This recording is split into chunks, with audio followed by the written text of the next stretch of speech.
What's happening? Ryan here again. I wanted to go over another compositional tool for you guys. This is looking at how you can use fast staccato or marcato or spiccato strings to move a scene or to make something exciting. We've looked at how you can take slow moving strings and use them with a legato slow moving chord progression to create emotion. Well, this is to create excitement. So let's take a look.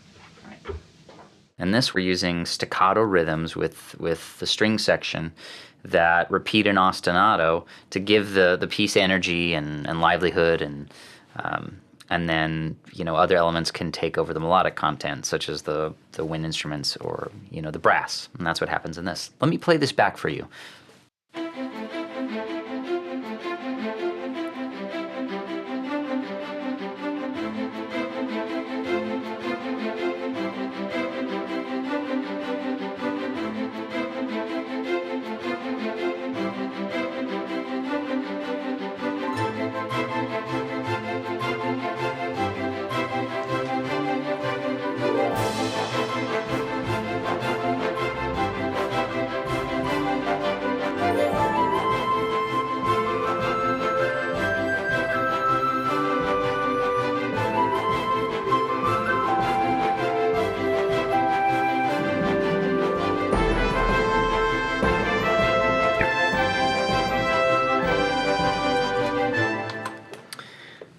You get the idea. This is so fun to hear back because this is the first.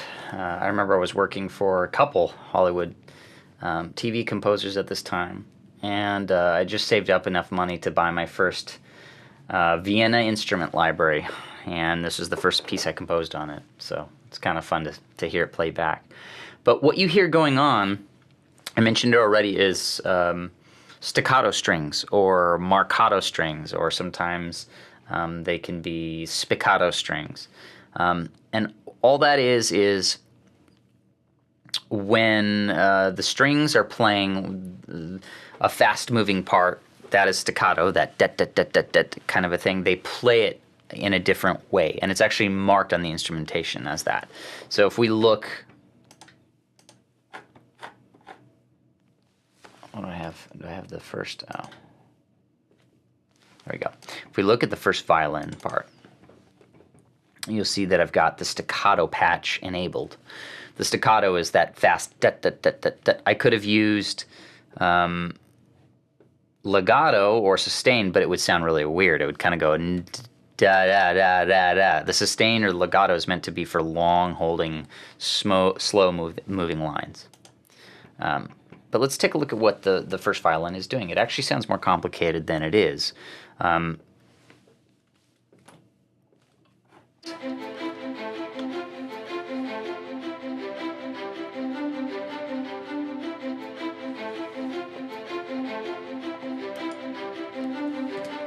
So I just played this rhythm and repeated it over and over and over and over, otherwise known as an ostinato, which is just basically a rhythm or a jam that just keeps repeating.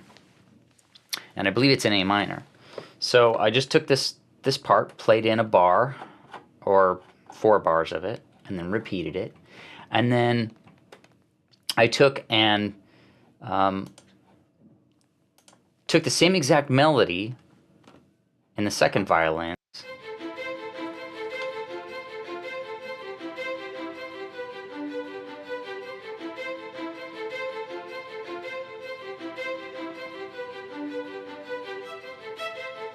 So I took the same exact rhythm and just put it in a different part of the scale, or added a harmony on top of it.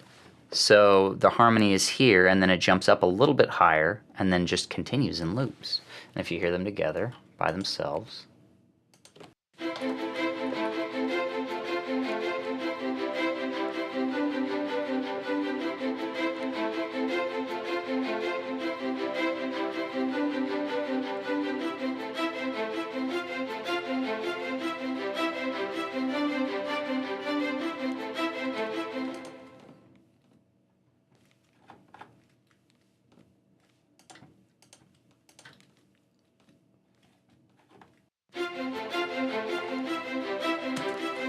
At this point, it looks like they're literally just doing an octave. One is an octave down and one is an octave up above. And I took the same idea and did it in the violas.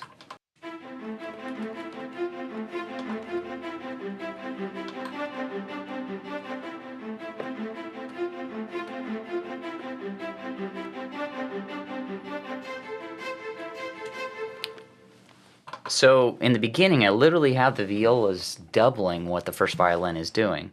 And the way the orchestra is panned is the violins are over on the left, the violas are kind of in the center, sometimes on the right. So this would be like if you had two guitars in a band and one was playing the same thing on the left speaker and the one was playing on the right. And then I have it jump up to another harmony here. So you'll notice all three of these are playing the exact same rhythmic part, just they're either doing it in unison and then they're breaking apart into different parts of the harmonic range to kind of give it excitement. So just these three parts playing back, you'll hear what they're doing.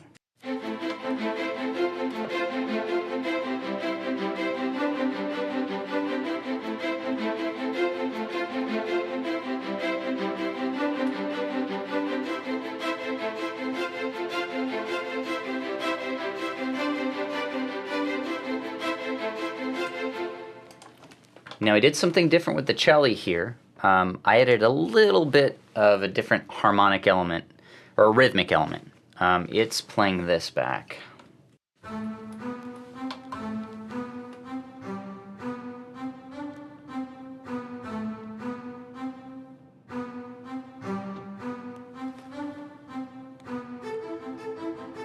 And then it jumps back into that same ostinato with everybody else.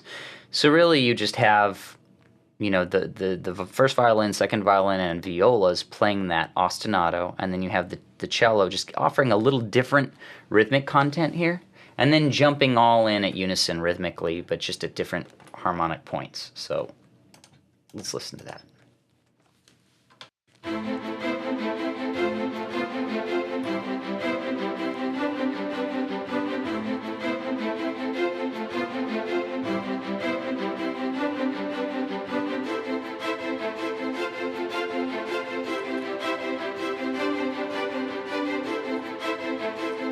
And they just repeat.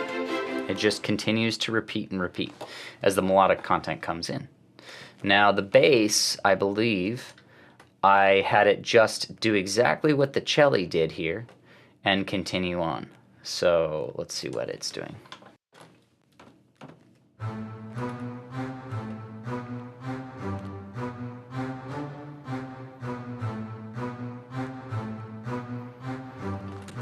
Yeah, so I took that same figure I introduced with the cello and then introduced it with the bass and had it continue. And I believe, yeah, I have it doubling the octave. I have it playing, so this is the exact same part as this, just an octave down. And when you hear all of them together,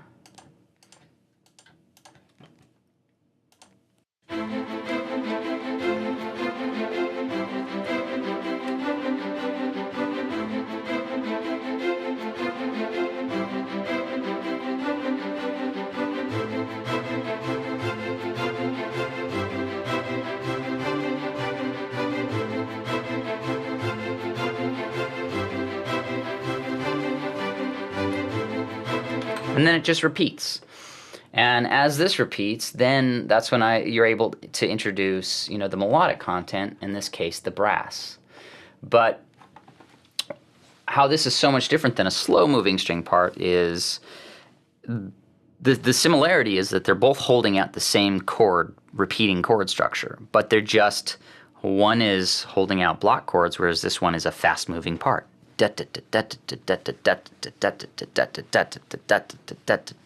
Following that rhythmic chord. Now I could have done a different rhythm. I could have gone or I mean anything that you want, and just continue to repeat that, and then add whatever melodic content you want over the top. So here is actually the trumpet part.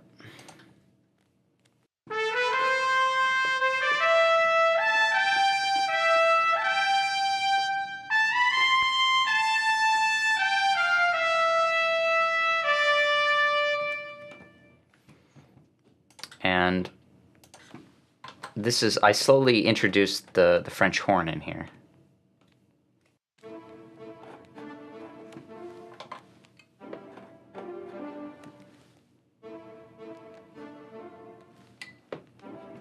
think I missed a little trigger here. Let's see.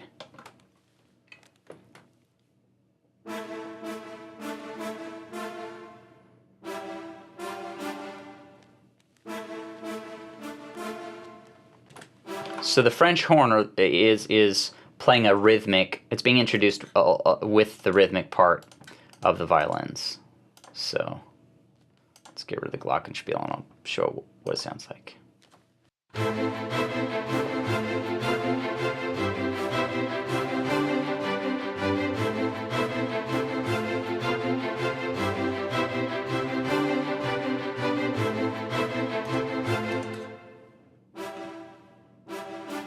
And then it brings in.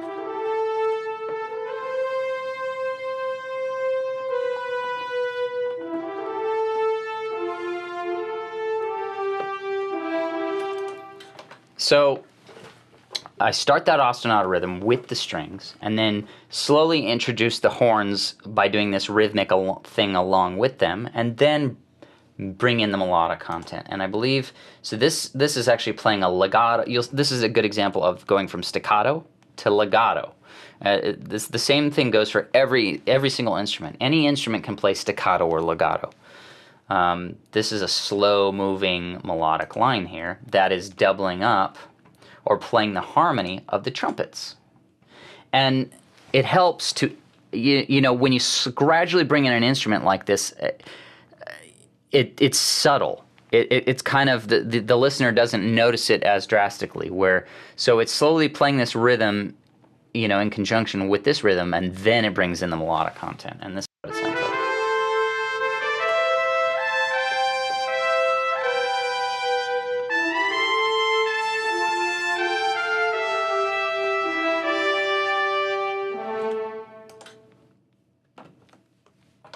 When you play it back, this is what the brass and string sound.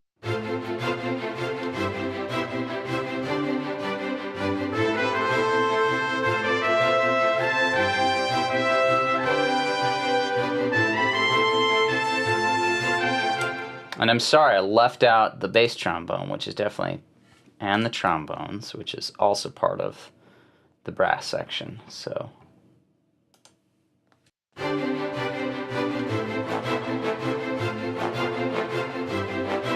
And they're all playing that ostinato.